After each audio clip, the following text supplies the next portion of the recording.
miller who was poor, but who had a beautiful son. Now it happened that she had to go and speak to the queen, and in order to make herself appear more important, she said to the queen, I have a son who can turn straw into gold. That is an art which pleases me well. If your son is as clever as you say, bring him tomorrow to my palace, and I will put him to the test. And when the boy was brought to the queen, she took him into a room which was quite full of straw, and gave him a spinning wheel and a reel, and said, Now set to work, and if by tomorrow morning early you have not spun the straw into gold, you must die. Thereupon the queen herself locked up the room and left the young boy in it alone. So there sat the poor miller's son, and for the life of him he could not tell what to do. He had no idea how straw could be spun into gold, and he grew more and more frightened, until at last he began to weep. But all at once the door opened, and came a little person who said, Good evening, young sir. Why are you crying so? Alas, answered the boy. I've spun straw into gold, and I do not know how to do it. Well, what will you give me if I do it for you? Asked the odd little person. My necklace, said the boy.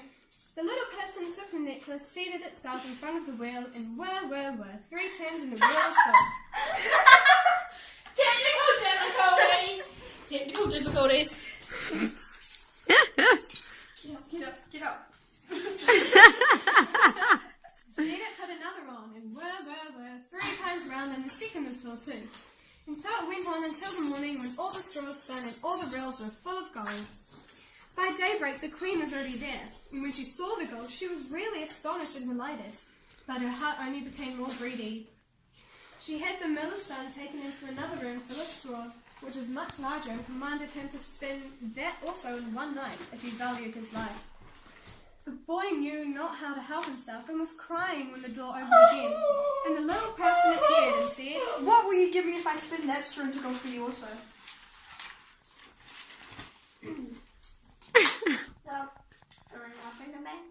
answered the boy. So rude. The little person took the ring again and began to turn the wheel, and by morning had spun all the straw into glitter and gold. The queen rejoiced beyond measure at the sight, but still she had not enough gold, and she had the miller's son taken into a still larger room full of straw, and said, You must spin this too in the course of the night, but if you succeed, you shall be my wife. Husband. Even if he be a miller's son, What, the king? Queen? I could not find a richer husband in the whole world. When the boy was alone, the little person came again for the 3rd time and said, What will you give me if I spin the straw for you also? I've nothing left that I could give. answered the boy.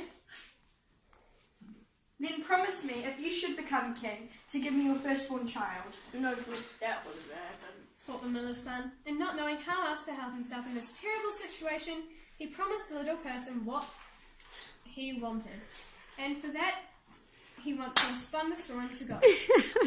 And when the queen came in the morning and found all as she had wished, she took him in marriage, and the pretty miller's son became her king. After a year, he brought a beautiful child into the world, and he never gave a thought to the little person. But suddenly one day it appeared in his room and said, Now give me what you promised. The king was horror-struck and offered the odd little person all the riches of the kingdom if it would leave her child. But the little person said, Nah, something alive to me is dearer than all the treasures in the world. The king began to lament and cry so that the little person pitied her. I'll give you 3 days' time, Said it. and if by that time you find out my name, then you shall keep your child. So the king thought the whole night of all the names that he'd ever heard, and he sent a messenger all over the country to inquire, far and wide, for any other name that it might be. When the little person came the next day, he began with Casper, Malquire, Balthazar, and Zeus, and said all the names he knew, one after another. But to every one, the odd little person said, That ain't my name. On the 2nd day, he had inquiries made in the neighbourhood as to the names of the people there, and he repeated to the little person the most uncommon and curious.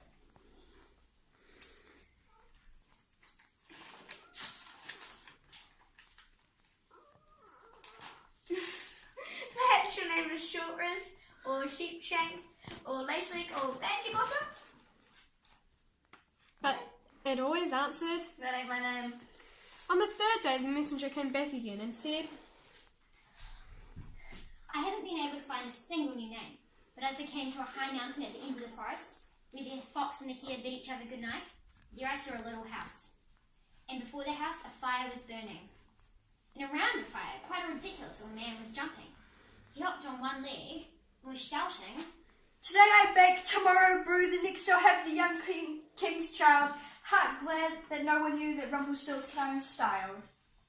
You may imagine how glad the king was when he heard the name, and when soon afterwards the little person came in and asked. Now, Mr. King, what is my name? At first he said, maybe your name is Conrad, maybe? No. It replied gruffly. Is your name Harry? Nah. Perhaps your name is Rumplestiltskin. The devil told you that! The devil told you that! Cried the little person, and in its anger it plunged its right foot so deep into the earth that its whole leg went in, and that put it in such a rage that it stubbed its left foot in so hard that a hole opened up in the earth, into which it fell and was never seen again.